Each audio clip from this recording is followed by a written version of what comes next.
And you're live on Dead Radio. Welcome to another very special episode of Dead Radio.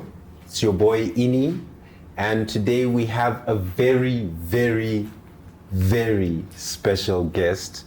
I'm gonna let her introduce herself, and then from there we'll talk about her journey and extract as many jewels as we possibly can. Yeah? Hi everybody, how's it? My name is Athabile Ngxamngxa. Everybody calls me Atabs. I am the managing director at Homecoming Events, but before that, I think I'm your favorite people's person. That's me. Woo. Okay, dope. I want to take it back. Where are you from? So I am originally, I was born in East London. Okay. I'm in the Eastern Cape, and I moved to Pretoria when I was 8. So I feel like I'm a Pretoria person. You're a Pretoria. You rep PTA. I mean, I'm Xhosa, so, you know, culturally and family-wise, you know, all of that is still ingrained in me, but everything else is fully Pretoria. From the things that I wear, the people I know, my life, everything I remember, okay. I can never take Pretoria out of it. So you think Pretoria impacted you more in terms of who you are today than East London? Definitely. I think had I maybe grown up in East London, I'd resonate with a lot more of the culture. It's a very small city, so similarly, it's kind of like Pretoria actually, because we're a community. Everybody from there knows each other. They all grew up together. They all played sports against each other. But for me, what shaped me, and you know, all those things that would shape an East London person, I got from Pretoria. From playing sports in high school and playing against other, you know, schools in Pretoria, how you make friends that weren't necessarily your schoolmates. All of that for me is Pretoria. So okay. Yeah. What are some of the things that you think you took from childhood and are still using today? Like, what are some of the things that impacted you as a kid and that you still carry today? Jeez, I think it's working with people. Okay.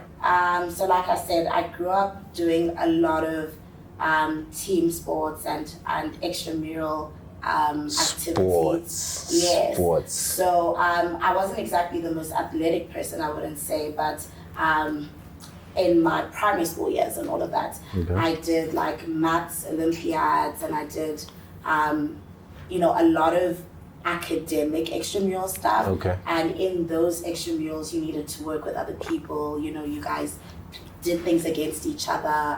There was a lot of competition. And going into high school, or rather the end of primary school, going into high school, I played basketball. Okay. So that was really competitive. Yeah. If you grew up in, you know, Pretoria, mostly Pretoria East, basketball was like a really big thing. So I went to Pretoria High School for Girls. So we played against your DSGs, we played against the Glen, a lot of schools in Pretoria, and as much as we were making friends, we were all competing against each other. I get that. So I'm listening to myself, and I think the word that actually comes out is competition. Competition. It's not just, and it's so crazy how a lot of people don't realize how important sports. Yes. Or even just competition, even like you said, from the academic side, like it helps you create a community. Yeah. It also puts a fire inside you. Yes, you want to be better and you want to be the best, and you really understand what not being the best is, or I get that. You see when someone is the best or when someone's better than you, and that either drives you to be better and do more and try to get there, or it kind of, you know, pushes you into this little hole where like you feel sorry for yourself and like you're just like, oh, I'm not as great as everyone else. But if you're able to maybe let it inspire you rather, I get that. It can turn you into. And I feel like sports or competition teaches you how to lose. Yes. A lot of people don't know how to lose. Yes. And that's a part of life. Yes. It can't always be on one side. Exactly. You can't always win. Yes. Okay. I have so many memories of losing. Yeah. You have to. You have to. That pain or that like disappointment or it just, do you take that and you try again? or you try to be better, or you find what you're good at and better that, or do you just sit and say, okay, no, I'm a loser, I'm just going to hate on everyone else. Okay. Yeah. So from high school, you go to university. Did you go to university? Yeah, I went to the University of Pretoria. What did you go and study? Financial sciences. Whoa. Whoa. Okay. Yeah, so everything's just been Pretoria, which is, I guess, I'm sure there are things that people think of it out there, but Pretoria's a bit. So how does someone end up becoming the MD of homecoming events from being an intern? Or where did you start? Where does that journey begin? So that journey begins pretty much at Tuks, actually. Okay. My friends and I, one of my friends had this really great idea, and she said, look, let's start a night market.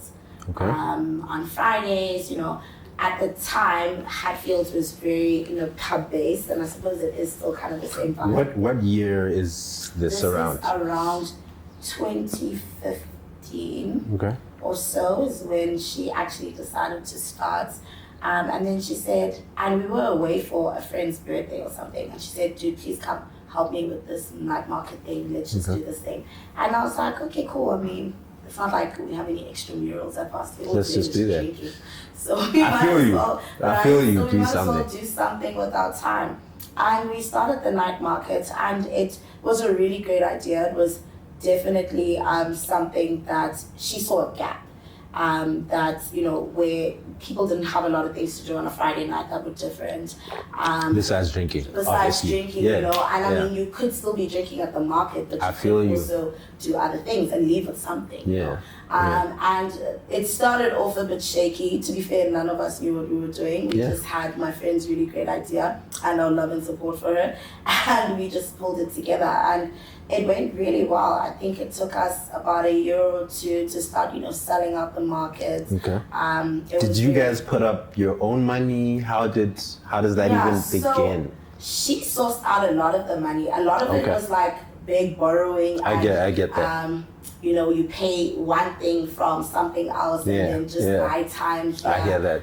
What is that thing where you borrow from Peter to pay Paul or something like that? I hear that. I think that's what the saying is, but a lot of it was that. It wasn't very structured. It wasn't, the best business plan. And you guys neither one of you guys had prior event knowledge at all. It was just an idea, and you're like, yo, let's figure it out. Literally. And one of my, colleagues at the time, a friend of ours, he was interning at homecoming, actually. I think by the second or third year that we were doing this market. And I think he helped us with maybe trying to structure. So I think he was the double agent of sorts. Okay, he was working in between. You know what I mean? How they doing things aside. Okay, guys, let's try. Shout out to him. Shout out to him. Shout out to Boogie. So he was, doing that, and from then on, that's how I guess I was introduced to Malachi and Nelmwela. Well, Nelmwela I kind of found once on campus, and I was like, I'm gonna work for you. And he's like, what? First of all, hi. Hi, let's start there. Yeah, hi. What is your name? I introduced myself, and I told him some of my friends were interning. I think their intern program was like in its first or second year at the time. So it wasn't like a big thing, but because I knew people who were doing it, I was like, I want to do this thing. Okay. And I think by 2015 or 2016, I actually applied. I didn't get in, strangely. Damn. Well, strange. It's only strange now. Another loss. Yeah. Another loss that you had to deal with. Yes, and I was bummed because I felt like I really embodied what they wanted and what they needed. And what time and life will teach you is that it's not always about who you think you are, it's about how you sell yourself, right? Because that's what an interview is. You're selling yourself.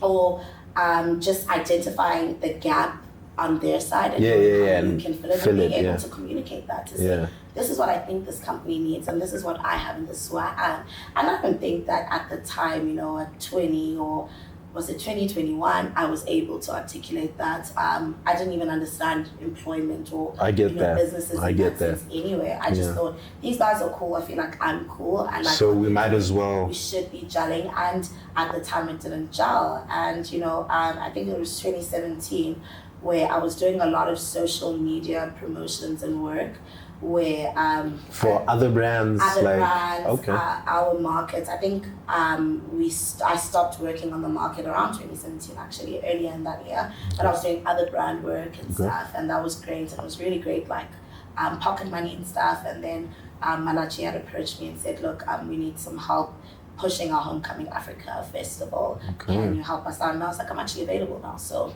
I'll do that. And I did that. And then I just was given more responsibility. So I was supposed to work on this festival. September passes and the festival's done. And you're still being given work. So I kept coming back to the office because I'm being given work. So had he told you that he wants you to be an intern, or did he say, I just need hands? I need extra hands? We actually didn't really talk about anything. That, right?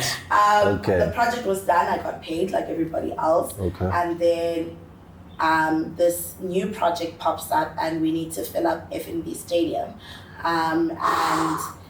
Crazy. So we're working with Standard Bank, and there's this rewards program that they're doing, and a lot of and it needed like people who are on campus and stuff like that. So I was like, okay, cool, I'll help out with that.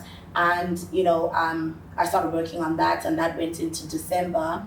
Next thing, but in between there's events, right? So you're in the office, so you're given roles in the event, so you have to go to the event. So I hear that. The rest of 2017, I guess that last 3 months, I was just being given work and doing the work, and then when you get paid. And you keep it moving. Yeah, we just keep it moving. I think we've had our explicit conversation in 2018 where he said, okay, cool, I'd like you to join the team. I'd like you to manage our, social media stuff and, the marketing department, and then let's see from there. And I was like, okay, awesome. And that was, I guess, my first formal employment. With Homecoming. Damn. Yeah, and that was 5 years ago, I guess. Yeah. When you get when it becomes legitimized, what's going through your mind at this time? How are you observing where you are in life? Are you done with school? Where are you mentally? So mentally, I'm just like... Or are you just going with the flow? I think a lot of it was going with the flow, right? I was still even juggling, and where I was that obviously now you are doing financial sciences and it's rocking you, but you've got this passion and this hunger for exploring the event space and marketing and people and talent and artists and all this stuff that I'm learning a lot more about by working with Homecoming and project management and all these different things. Things that you didn't go to school to study for. Or that I didn't actually know needed learning. I hear that. I hear that. Some kind of training for, or that were engines in and of themselves. So I think I was just like following my heart by staying and doing that, because I was like, okay, cool, I really, really enjoy this. And life is starting to kind of make sense, because I know I'm good at numbers, but do I really want to sit and be an internal auditor, or do I want to sit and do accounting, or would these two worlds find a way to merge? And I didn't have the answers, and I didn't know if they would ever merge, but I just knew there's clearly something that I have to offer here, and it is working with these people, and I'm enjoying the work that we're doing, and my responsibilities are growing so quickly. I was a stranger a couple months ago, and now asked me to, and they asked me to run this project. Now I'm inside, and there's an understanding, and I like the people I work with. It's actually cool. Okay, cool. Let's do it. So I was going with the flow, but I think more than anything, I was just following my heart's desire and the guidance. I've always wondered, right, because usually people are either left-brained or right-brained, right? So left-brained is you're very analytical, mechanical, and then right-brained is more creative, right? I always find it interesting with people who are, their default settings are left-brained. But then they end up working in a field that is more right-brained. it's always such a difficult thing for people to try and merge. Yeah. How did you do it so successfully? Do you think it was luck? Did luck play a part in your story? Yes. Because I mean, even your friend planting that seed of the event thing with the market, like, that's luck. It is luck. I think it's both. So the reason I say both is just predisposition, position, right? So I went to school with this girl and we're friends, and it's her idea. But if I had never gone to the schools I went to or met the people I did or, you know, grow up in this community, I don't think events... You wouldn't have been on that path. Yes, events wouldn't have been like a thing that I would have considered. Because like you're saying, I grew up on that whole left brain thing, the left brain. I was always told to hone that. So academics, school, just, you know, do the right thing or go to school the right way, and then you'll do this job and then you'll do that. That's what I was taught. And then what ended up happening is that I now meet her and it's like, okay, cool, here's a creative idea, but I'm using all my understanding of, okay, cool, what is the process here of this? For us to get there, what do we need to be doing? What are the steps that we're taking? And that's how the two can merge. But it is luck in that she shared the idea with me. But had I not been in this community or, you know, growing up in this certain way, then it wouldn't have worked. Yeah, I get that idea never would have found me. So it is a lot of luck. Yeah, luck. But it is also where you're placed in. Yeah. And who you know. Damn. Okay, so now you're inside. Now you're in the building. Yeah. Before you were outside the building looking in. I was so outside. Now you're in the building.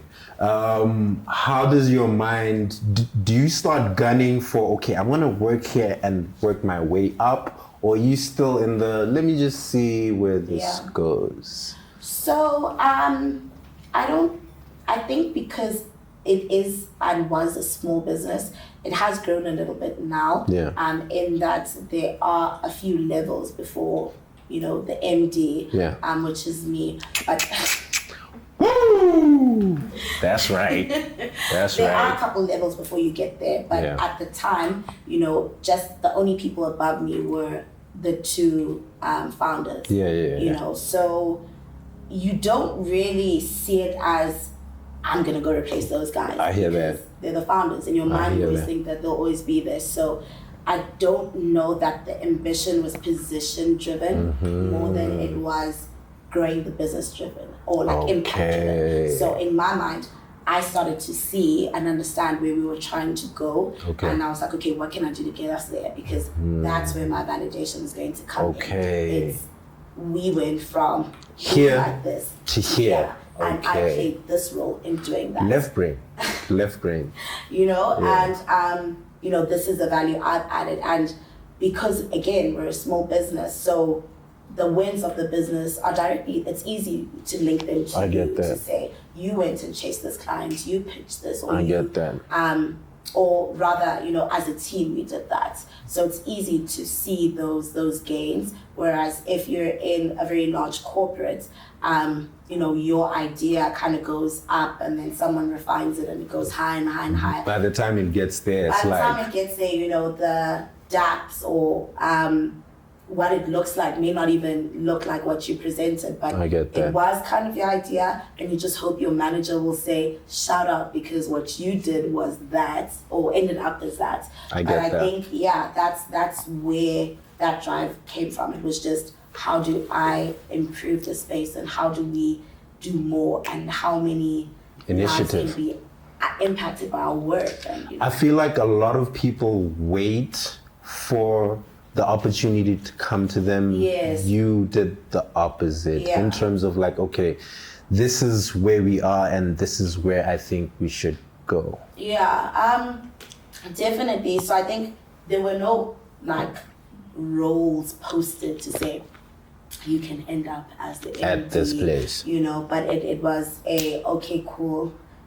With the growth of this company, we actually need to do XYZ. The founders also needed to understand that, okay, for things to grow, they can't be the sole sign-off person. For the entire yes, thing. it doesn't make sense because they're also trying to expand and do other things and, allow for people to grow within the business. So a lot of things made sense at the same time to say, okay, cool, they're going to step away from the business, which was in 2021 officially. Okay. So it's been about 2 years now. And, then that's when my directorship and everything happened. Okay. But, it wasn't really an overnight thing because, the responsibility was being shared a lot over the years. A lot of stakeholders and people were already meeting me and understanding that a lot of things they did through me already. Okay. So it wasn't a shock for people who work closely with us, Okay. which is great as well. Yeah, it made sense. They were like, Yeah. she's been here, we've been seeing her. Yes, Okay. and that's succession planning. You don't start that when you found, someone. You start it. Okay. Yeah. I want to talk about systems, right? Because a lot of kids have ideas of, I have a connection with this artist, or I have certain amount of money and I want to throw an event. What are the systems that you need to build around a successful event brand? Yeah. How does someone who has an idea, a bit of money, a bit of connections, a location, how do you take that idea from your head into the real world? Okay. What are the systems that you need to build? So you need a checklist. Okay. Because you need to hold yourself to something, right? Yeah. You need to start by, first we need to check out why we're doing this. Okay. And that probably just goes back to any business really. Why are you doing it? What are you trying to serve? What is going the on? reason. What's the reason? Yeah, purpose. And if you can't answer the reason for this thing. Is money not a good enough reason? I want to make money. It is. It is. It is, but it's a very difficult reason to hold yourself to, because in the absence of money, then what happens? Because when you start something new, right? When you're growing something, it's not always gonna land. Or it could land that one time and then not exactly land the second time.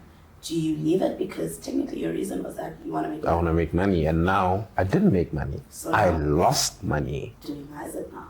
I get that. So I get that. I won't say money is not A good enough reason, yeah. That's business, right? You're there to make money. Yeah. But you're going to need a little more than that. Okay. You need to have a reason that'll say at least something like, we want to build bridges so that people can walk over them and then we can make money. I get you know what I mean? that. Let's make I it get a longer that. sentence I get at that. least, I get so that. I get in the that. absence of, making money, at least we know we can still build a bridge and people will walk over, and that'll always be something that people need, because people will always need to walk over this bridge. I Because get at that. some point it will still end up being money, I as get long as that. we're doing it right. Okay. So I won't say money is not a reason. I wouldn't discourage someone to not do something. But purpose. Yeah, let's You have need this. Yes. a purpose. Yes, because money is a very tricky thing. If you understand money, you know that it comes and goes. Yeah. And money flows Yeah, all the yeah. time. One of the funniest things that I always remember is Damon Dash saying, his money's in the streets right now. It's just, and that's what money is. Sometimes it's just out there doing things. That's and my it's not guy. with I you. love Dash. I love Dash. I love It's not Dash. always with you. It's out there doing things. So are you going to quit because you're not seeing it right now? Or are you going to stick to that at least the purpose or the reason why you want to do this? But that checklist is important because it holds you to something. So at least we've answered the why. Now we know, why we want to build a bridge. People need to walk over. Okay, cool.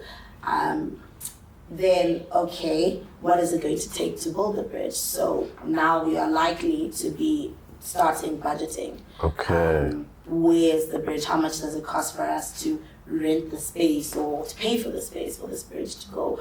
Or, what are the different tools that we need?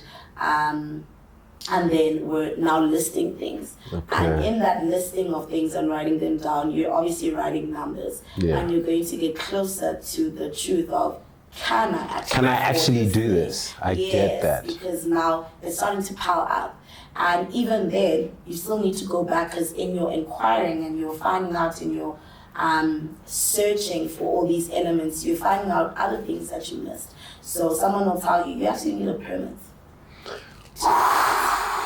Yeah, I will give you the venue myself, and here's my cost, but you need a permit. You need, whatever licenses. Yeah. So are these licenses free? No, because someone needs to sign it off and give it to you. So now that's a new line item. And that's, as a kid, that's not something that like you'd know. Like you'd just be like, yo, I just need a venue, I need a mic, I need speakers. And it's discouraging, right? Because now you're starting to see that it's actually a lot. Yeah, and that's when you have to start having honest conversations with yourself to say, okay, cool, all of this is actually going to cost me, let's say 100,000 rand.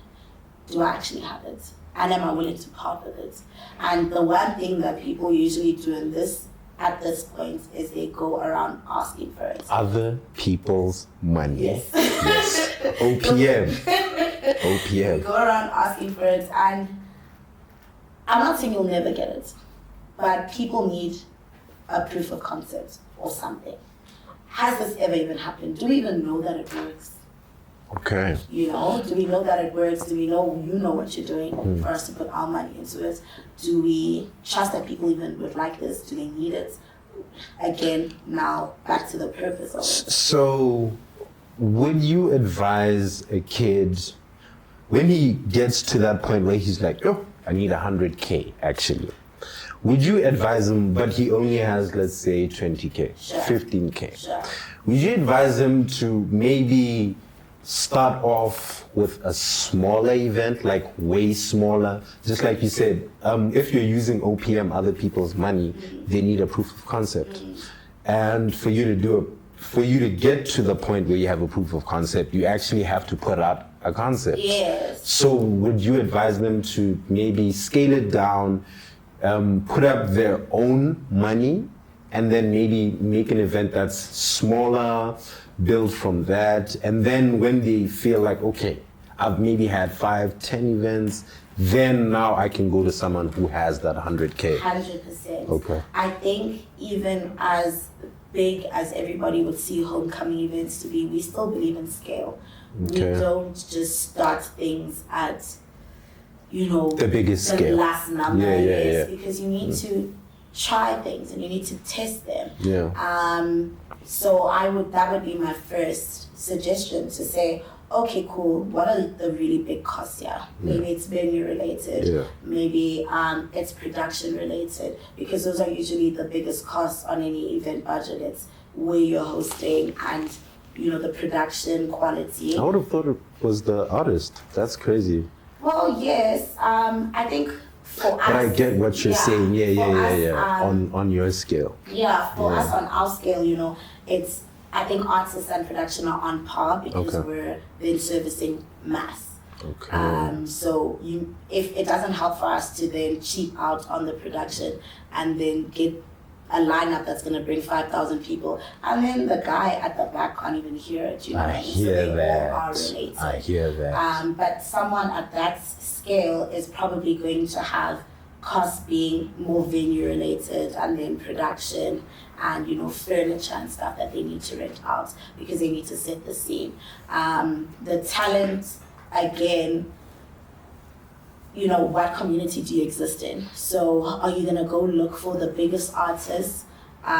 Which is what most people think is the most intuitive thing to do. Which would be very silly, because you even consumers want a proof of concept. People don't know. Nobody's ever been. I'm not spending 100 rand to come to your event, and I'm like, you're not even my friend, bro.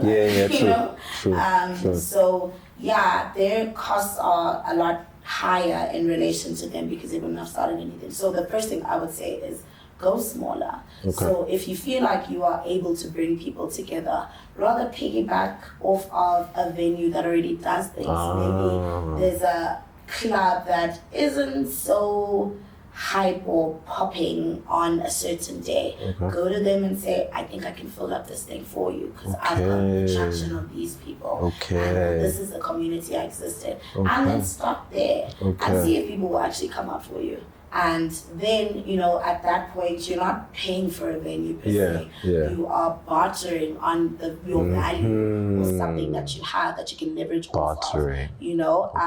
And bartering is it's so important in the industry we're in. I feel that. Yeah. I feel that. Exchange based. So money isn't the only value. Yes. Okay. So, you know, I think that's where I would suggest someone start there, and then you can see, okay, cool, collect that database, chat to those people and say, okay, cool, I curated this here and you guys came through. What did you think about my selection of artists?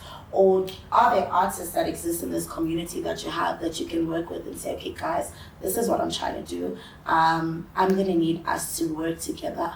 I don't have a lot of money. This is what I have. Are you willing to perform? And let's call in some people together and let's start this thing together, you know. And then you have everybody's buy-in. So you've got the buy-in of your community that you exist in. This is your friends and their friends. And then you've got some up-and-coming artists in there also, you know, in the mix. I think that's enough to start something. Okay. Yeah, because I feel like a lot of people don't actually know where to start. And starting is usually the most difficult thing, right? It is. Starting is very difficult, especially when, you know, a lot of the work we do and the information is it's not exactly difficult to find. It just is a little overwhelming when you find it. So for example, you go to a venue and you say, okay, I want to host 500 people, this and this and that. They're like, okay, cool, we'll give you the venue, but you need to go to Jock or you need to go speak to the city of Tshwane and make sure that they know about your event because they've got their own checklist of what makes an event compliant, you know. So now you get there and they're like, here's a checklist. And there's just a million things on there that you just don't really understand. You know, a lot of people at that point then say, let me just give up. Yeah. I hear that. So it is very challenging, but it's also because the stakes are really high. You know? When people gather, a lot of things and you have to make it safe for everyone. A lot of things can happen when people gather. It's very dangerous. The work that we do, yes, it's very fun and it usually goes without incident. But you know, the city would be so irresponsible if they just let everybody do what they want without regulating it. Okay. And you're live on Dead Radio.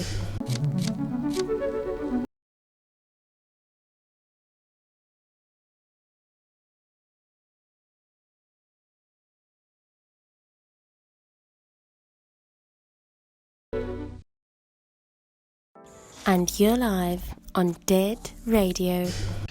So we have the why. You need to have the why.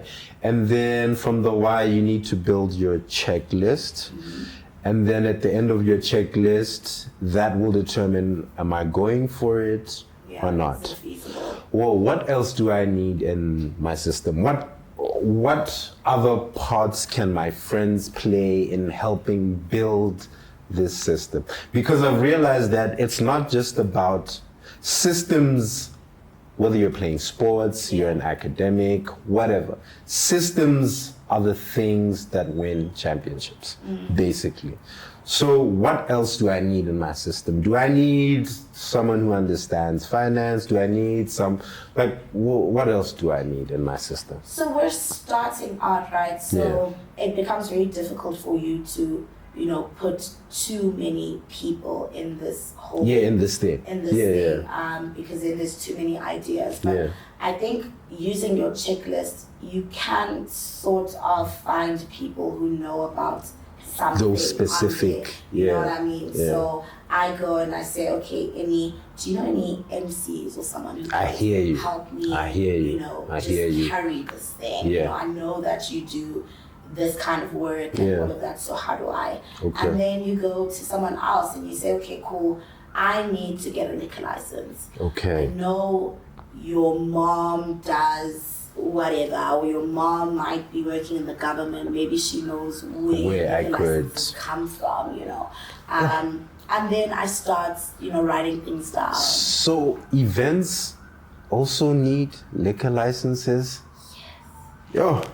Yes, you get a temporary one. So, it depends on the event that you Yeah. So if I was hosting something at Tasha's or something, and I'm doing this brunch thing at Tasha's, I'm likely to just use their restaurant license. Yeah, because that's what I'm thinking in my head. But if I'm going outdoor, it's just the sports grounds, dude. Like, there's nothing there. I hear that. So you need to start building those things. I hear that. So yes, you definitely need a temporary liquor license. But then to get that, that's when you now need to start providing all of these things, all these compliance-related things. You then need to provide for them to then give you the liquor license. So does the venue agree with the fact that you're hosting there, or are you just hosting it behind their back?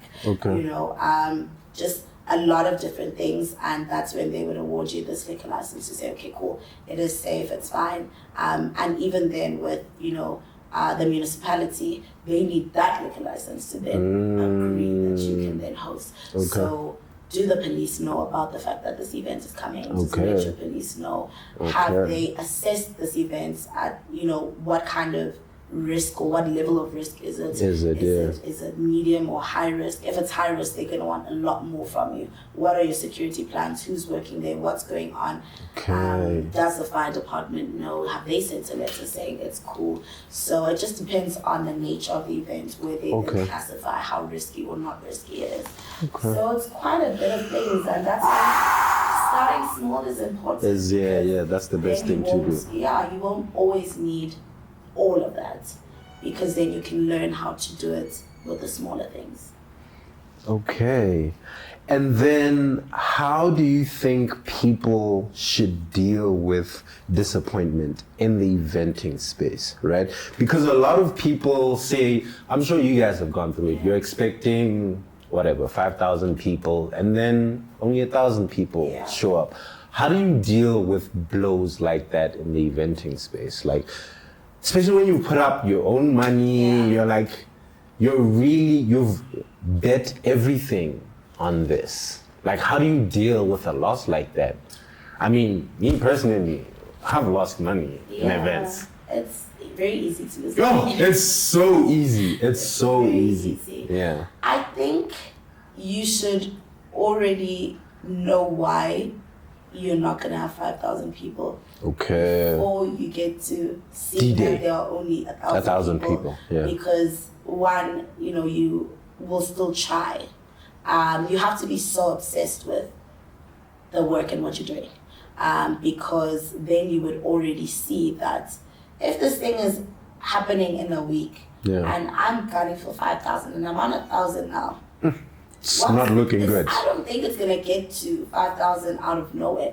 What's the actual reason? And that already helps you, not necessarily to curb the disappointment, but you're already subconsciously going to start thinking about solutions, or how to make it better next time. I get that. Or how to start finding money to pay for this blunder, because you don't want to have to get to next week and only then are you communicating to people that it didn't go well.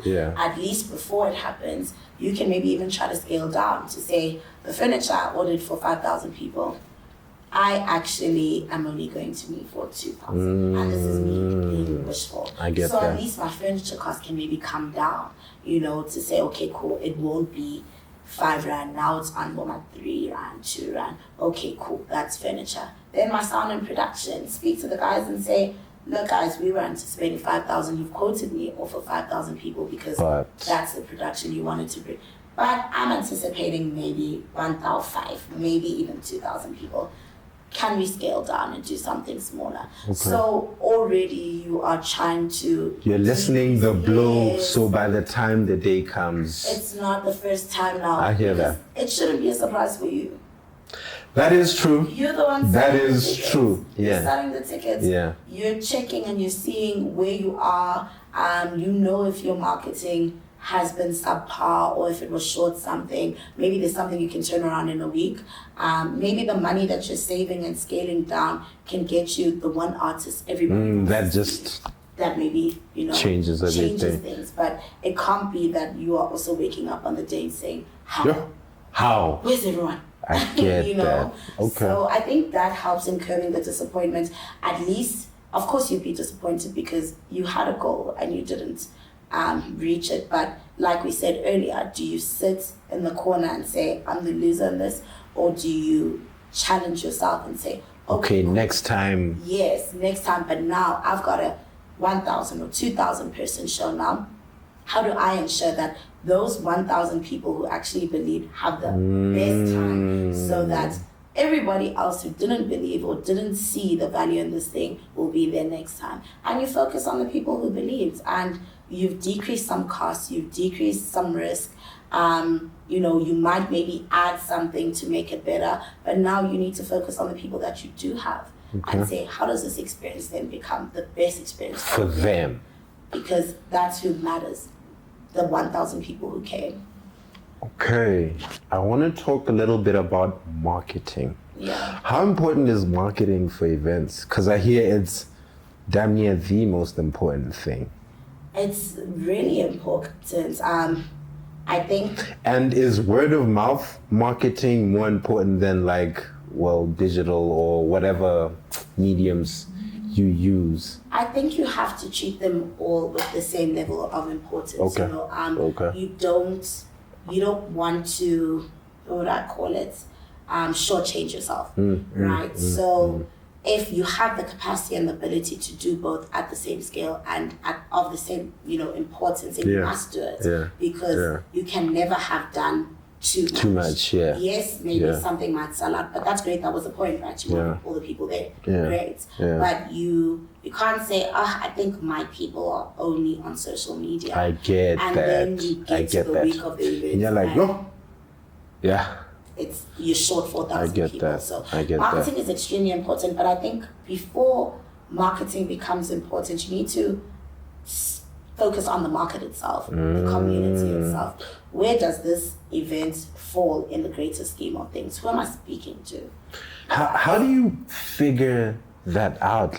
How do you figure the LSM? How do you figure that out? It was in your why. Okay. Who were we trying to service? What was this for?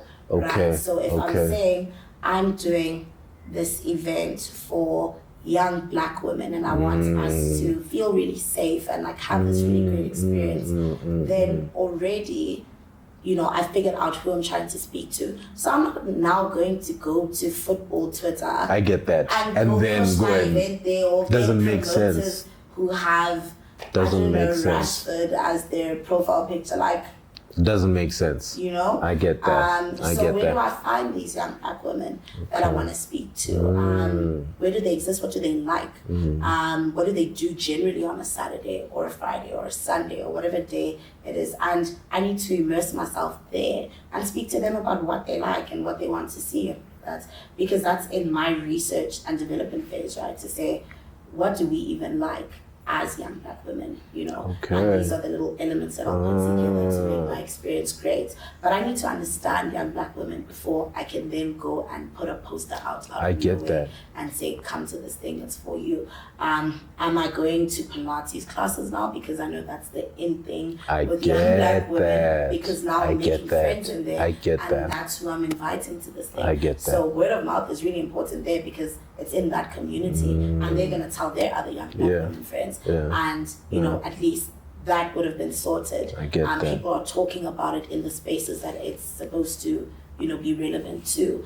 And then on the other side, I am going to go find, social media promoters, or I'm going to go push it, or I'm going to, on my Instagram boosting, target the post because, I'm speaking to someone here. I'm not just putting things out there. So marketing is extremely important, but what guides you in it is understanding the market itself. I hear who that. you're trying to sell to. So that I hear that. It's focused. Yes. And you're not trying to talk to everyone. Yeah, you need a targeted approach, and that events really are nothing without marketing, but you need to understand who you're speaking to first. Okay.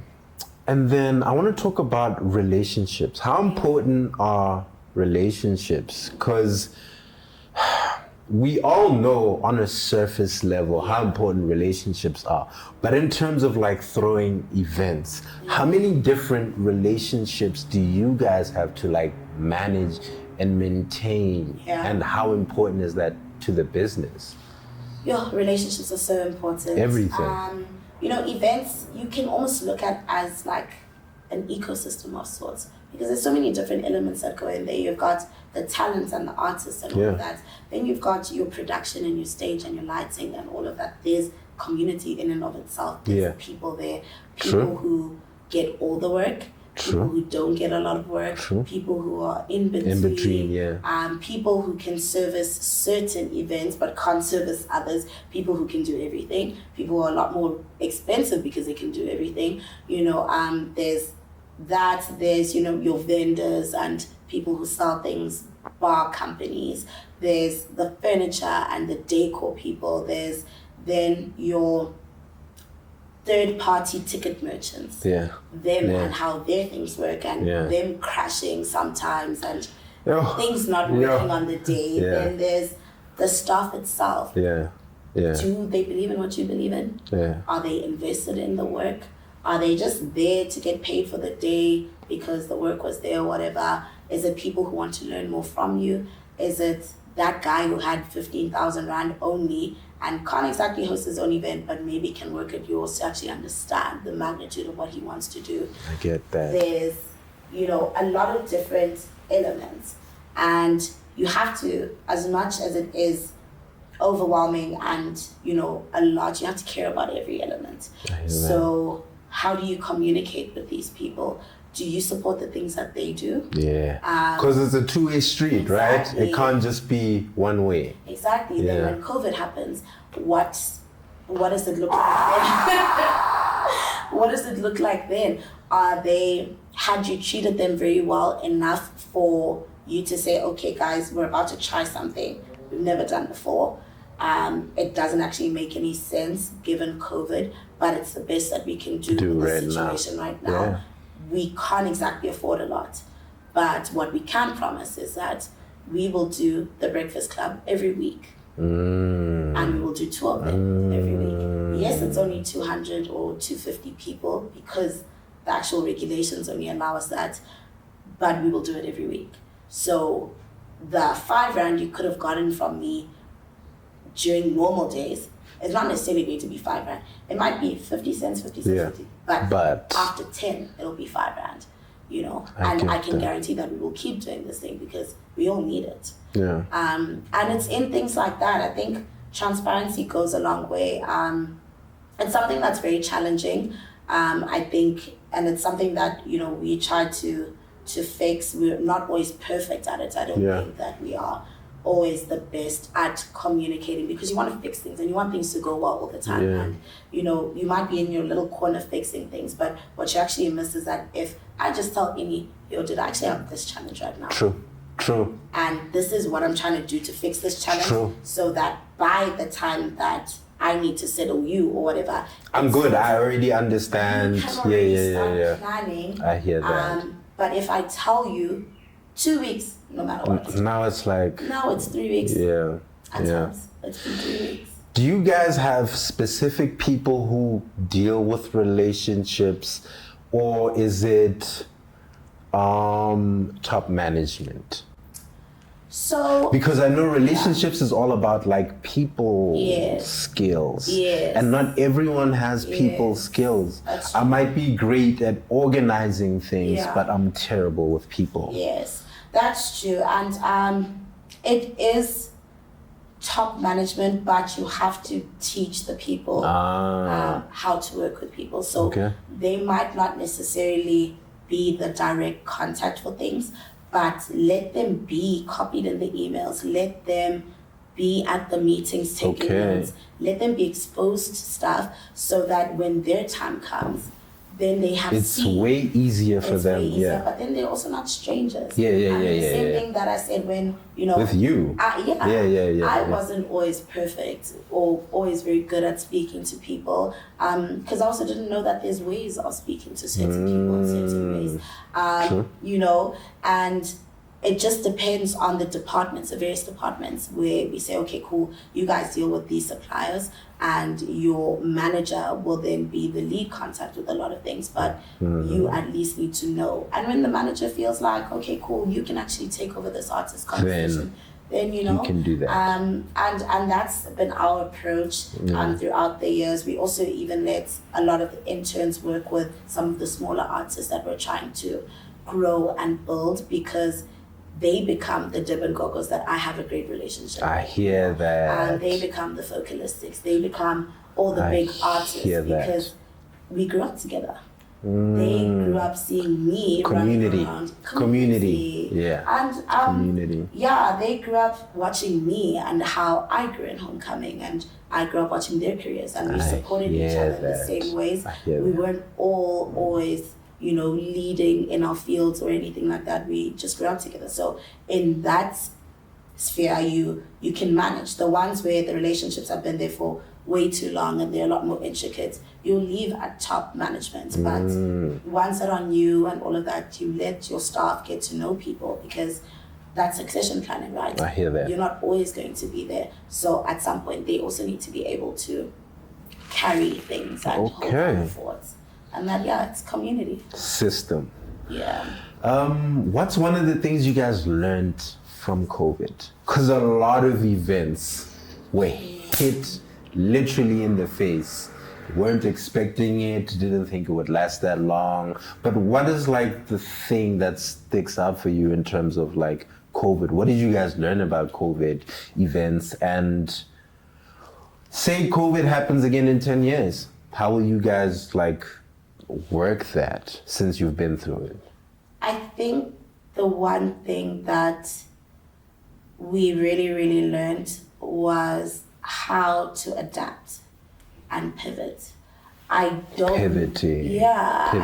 think that we'll always anticipate every disaster. It was a natural disaster. I don't think we anticipated it either. No one could. Yeah, no one could. With the information that you're given and with paying attention, because also our work is very socio-economic as well, right? You can't look at stuff, in isolation. Yeah. Okay, cool, events are events. If the economy is doing really badly, people's behavior is going to change. It affects. So how do you then foresee the pivot from a consumer perspective? If you look at yourself or you look at your friends and you start asking them, what are you going to start cutting back on hair based on that hair? And you pay attention to the things they say, because they're not thinking that you're asking about it from your work. Because if you were, then they'd say, no, friend, it's fine, we'll always I get that. That if you're just chatting normally to your peers and to different people or the people that you service, they will start to show you, what's actually happening outside. Because sometimes I feel like you could be in a bubble. Yes, definitely. You must. You must share a lot of your ideas and your thoughts with people, just so you can see and start to gauge the market. Because if you don't, then you are stuck in your little bubble. And that's when COVID hits and you can't really pivot and you're stuck there because you are in that bubble. So we learned how to pivot a lot. I mean, our Sun City takeover is huge now. Yeah.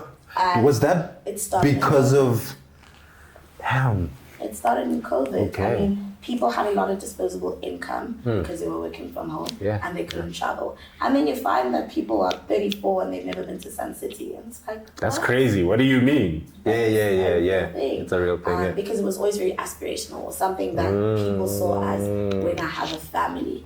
And there are less and less families. We're just not. That's true. That's true. We're just not doing that right now. So we started it in 2020. I will say though that it was an idea that we had or something we had started even in the year before that. But COVID presented the perfect time for that idea. For that idea to be an opportunity that we did ourselves. We were just going to pop up on someone else's weekend in Sun City, and we were there to help them boost it. But then they canned it after COVID, and we said, actually, if we're only allowed 500 people, let's just book one hotel. Those 500 people will stay in that hotel. Every event will only be for those 500 people. And we did it. It worked out, and now we're here. Damn. Crazy. Pivoting. Yeah. Pivoting. A lot of people are always just so rigid in the idea of their brand or what they've done in the past. I do feel like pivoting is such an important thing. You have to, and you need to be able to adapt to what the market says. And that's why your team also needs to be reflective of the market. Yeah. Why are you working with other people who are only all over 30? After 35, these people are going to settle down and stuff. And they view the world very differently. Exactly. Like they spend money differently. Exactly. Yeah. But you're trying to sell to people who are 22. How are you going to know what's relevant to 22-year-olds if you don't have them in your office at least? Or you don't, I'm not saying go find 22-year-old friends, but give people some jobs, the opportunity. To work. Give them things to do so that they can tell you what makes sense. We're not saying stop events just because you're old, but you need to diversify, your team at least, so that the voices are reflective of the people you're trying to speak to, at least within your office. Damn. Okay. What's the future of Homecoming? Where are we taking it? I mean, right now, you guys are one of the biggest event companies or brands in South Africa, in Gauteng. Where are we taking the brand? How does the future look like? Total domination. Total domination, yeah. So I think the future of Homecoming events, exists in exactly what you're saying about the community aspect. Community, yeah. We don't grow if the people around us don't grow, right? So the future of Homecoming looks like a lot more unearthing of up-and-coming artists, things we've always been doing, things we truly, truly believe in. Bringing in more young people to work for Homecoming, growing the business itself. So how do we create more jobs for young people? Even with our suppliers, how do we help them get to a point where they are also supplying even bigger corporates and all of that? How do we then, empower all the different little parts of this big puzzle to make it, a lot bigger than it is, to then totally dominate? Because for us, shifting the culture literally means pouring into our community in the way we dress, in what we listen to, the way we speak to each other, putting Pretoria out there. So I think Homecoming events, where we're going now, is just to bring everybody together and take them with us and grow a lot more, be a lot bigger. The Sun City Takeover is going to be the whole resort next year. Ooh. Homecoming Africa is growing beautifully, and that's going to be really big. We've got our smaller events as well. I think we've got a lot that's still coming. Yeah. We're working on a Doccie. I don't know if... Exclusive. I don't know if we've shared that publicly yet, but I mean, whatever, Yeah. Let's share it publicly because it's stuff that we've committed to doing. And that's dope. I love that. We want the story of Homecoming to be told. We want the people who've contributed to the story to be seen and to be understood. We want Pretoria, to be exposed for the cultural contribution that it does. It's crazy what Pretoria is doing musically, fashion-wise, culturally. Pretoria is running South Africa. A lot is being run by Pretoria right now, I won't lie to you. So that's what Homecoming is. It's just going to be us shining a light on all of those aspects and just continuing to shift the culture in the best way we know how. And we're going to be the best. I think you guys already are, but I love that. And then I want you to look into the camera and then give advice to a young girl or a young boy out there who's trying to figure it out and wants to follow their dream, in terms of the eventing space. Well, what would you say to them? Shoot, okay. Your dream is yours and yours alone. No one else will ever fully grasp what it means to you and what it can be for you. So Don't ignore it. Don't minimize it. Try, start, do something every single day that'll get you there, and you'll realize your dream. Boom. Shout out. Thanks for tuning in to another episode of Dead Radio. Shout out to the guys that did. And don't forget to like, comment, subscribe, and we'll be back with another episode. Thank you. And you're live on Dead Radio.